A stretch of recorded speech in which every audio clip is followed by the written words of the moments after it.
Welcome to Module 3, and this is the process of instead. I had to begin to see God and myself completely differently.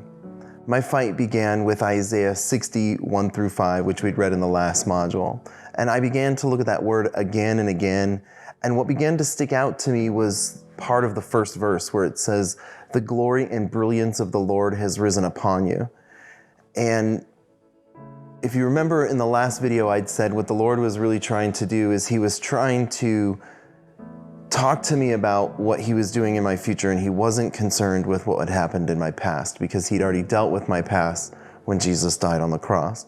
Now the word glory means weight, significance, and reputation. And what God was saying is his significance and reputation was upon me. And what struck me most was that I did nothing to deserve it. Not a thing. He just placed it on me, and then there was nothing I could do but accept it. So I did. And after this realization, I remember this one time I went to the gym and I was running on the treadmill, which is one of my least favorite activities.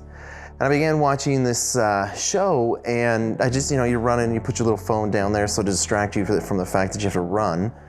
And I could sense God wanting to say something, so I actually turned the show off and I waited. Immediately, I felt like I was supposed to begin praying for things that he'd brought into my mind, so I did. And after a short while, I was curious and asked him why he wanted to do that at that specific moment in time. Like, was there a significance of me running on the treadmill or anything like that? And his reply is because I just like talking to you. God's response broke down that wall and that barrier that I had in my mind that kept me believing that he didn't want to talk to me. So you're actually never going to be able to convince me at this point that he doesn't want to talk to me. I mean, he told me that he likes talking to me. You'll never be able to convince me that God doesn't like me or doesn't want to talk to me, because he literally said he likes to. And nothing will ever change that. It's important that we've laid the groundwork from the beginning to think differently, like we did in the last module. We prepared our minds so we could receive the truth. And so what do I mean by prepare, right? The Bible calls it taking thoughts captives, and it's a good initial step to reframing your thinking and renewing your mind. Like we said in Mindset 1, we don't want to give any space to negativity. We don't want to give any time to negativity. The negativity from our past, right? Anything about you, your situation, or the life. As it comes up, we need to stop it immediately. And now that we've taken responsibility for our past and its outcomes, we've taken all the thoughts that are contrary to the truth, we can now take the next step. And it's here that we fight from the truth, right? We fight with the truth. And the truth, it's the truth about who we are, your identity.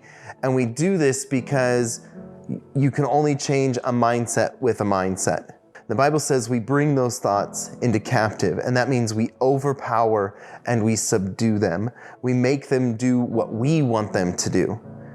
It's about us coming from the truth, and the truth is Jesus. Jesus actually said, "I am the way, the truth, and the life." So if we want to renew our minds with the truth of who we are, we need to get how the truth, which is Jesus, sees the situation.